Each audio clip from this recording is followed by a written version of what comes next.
Vamos lá, minha gente. Então, dando continuidade na nossa questão da conversa sobre compras, eu vou repetir de novo as perguntas, porque me pediram para repetir, porque é importante.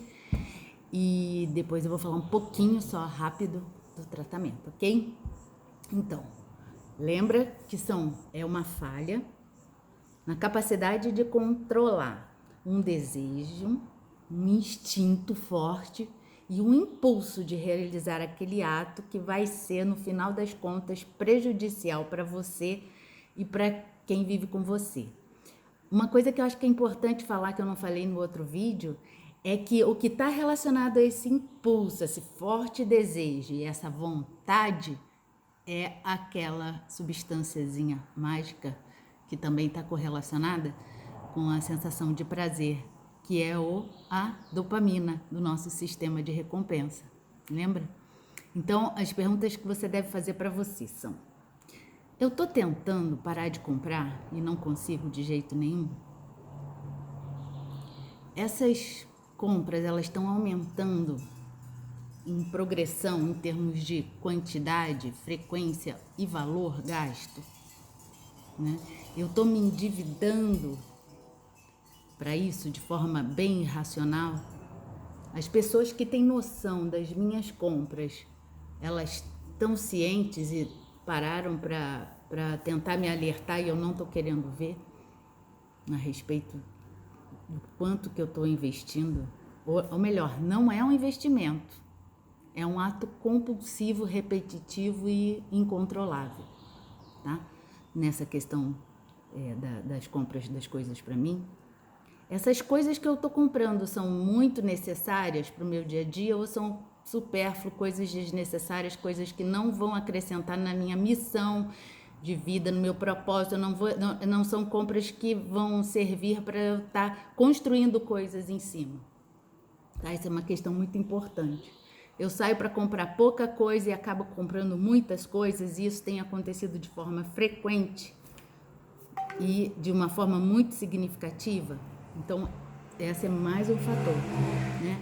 Esses pensamentos relacionados à culpa, a uma coisa que eu não estou conseguindo me controlar, e esse instinto, eles estão ocupando muito tempo na minha vida psíquica, tá? Isso é muito importante para caracterizar o transtorno de controle do impulso, tá? Que é diferente de quando você faz uma compra episódica.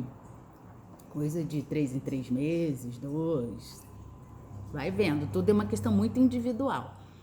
E isso vai ter uma questão relacionada com a abordagem de avaliação de um profissional que você procure, que vai ver qual é o peso disso na sua vida, de relação. Às vezes as pessoas têm dificuldade para refletir sozinhas, né? Então, por isso que é importante você procurar um profissional da área de saúde mental para estar te orientando nesse sentido, né?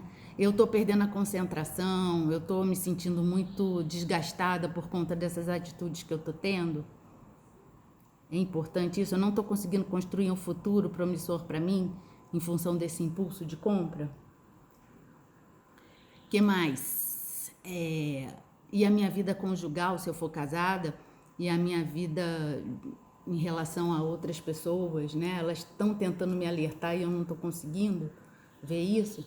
Então, assim, são muito importantes, né? Pessoas vão à falência, pessoas se endividam, né?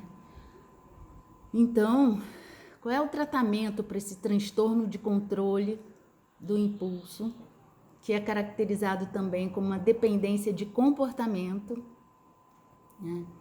Então, assim, tem medicação que interage nisso? Sim. Está relacionado o quê? Isso é uma coisa muito importante para a gente poder saber. Dentro da saúde mental, a questão das compras, elas já foram relacionadas a duas esferas de classificação de transtorno. Da questão da esfera dos transtornos obsessivos compulsivos, tá?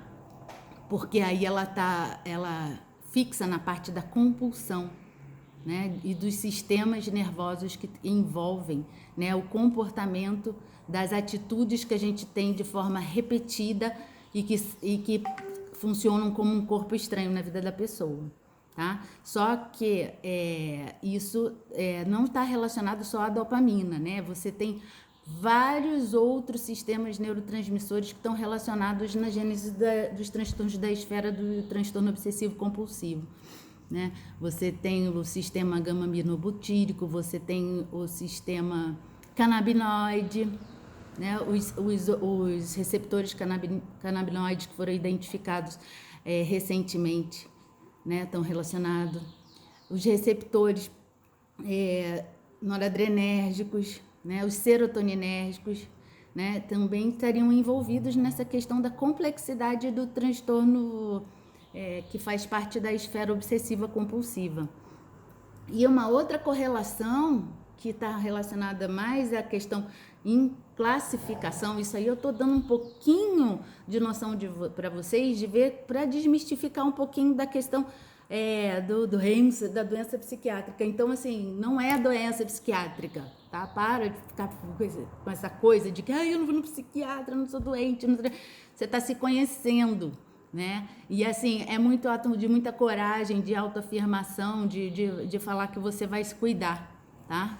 Duro é quem não consegue enxergar e continua arrastando corrente pela vida, não é não? Então, assim, é uma outra parte, né? A questão que está relacionada mais ao sistema de recompensa, que está relacionada à esfera da dependência química, que é a questão da síndrome do recompensa, de uma baixa dos receptores e do sistema de recompensa dopaminérgico, né? Então, ele precisaria de um estímulo muito maior para estar ativando isso. Eu não vou entrar em detalhes a respeito disso, mas, assim, é bem interessante, né? Quando você pensa em classificar transtorno. Mas, beleza. Assim, o que eu quero que fique para vocês é o seguinte. Tratamento medicamentoso hoje, o que é mais trabalhado é a questão dos antidepressivos, né? Dos inibidores seletivos da recaptação de serotonina. Tá muito em estudo ainda, falta muita coisa, né? Mas assim, dá resultado, os que eu peguei e deram, né? Mas não é só remédio não, minha gente. A gente tem todos os problemas de comportamento da gente estão inseridos dentro da nossa vida de relação pessoal, né? Qual é o mecanismo de compensação dessas emoções negativas que a gente usa para colocar o transtorno da compra aí como sintoma, que é só a ponta do iceberg, né? Então você precisa ter uma abordagem psicológica direcionada para como que você organiza esse impulso dentro da sua vida psíquica, tá? A cognitivo-comportamental ou as outras que vocês se identifiquem, que o que mais importante também não é a linha psicoterápica, mas assim o profissional que você se identifica, né? A questão de uma gestão no apoio da sua organização financeira para reduzir os danos que foram causados, como que você pode se reerguer em função disso, né?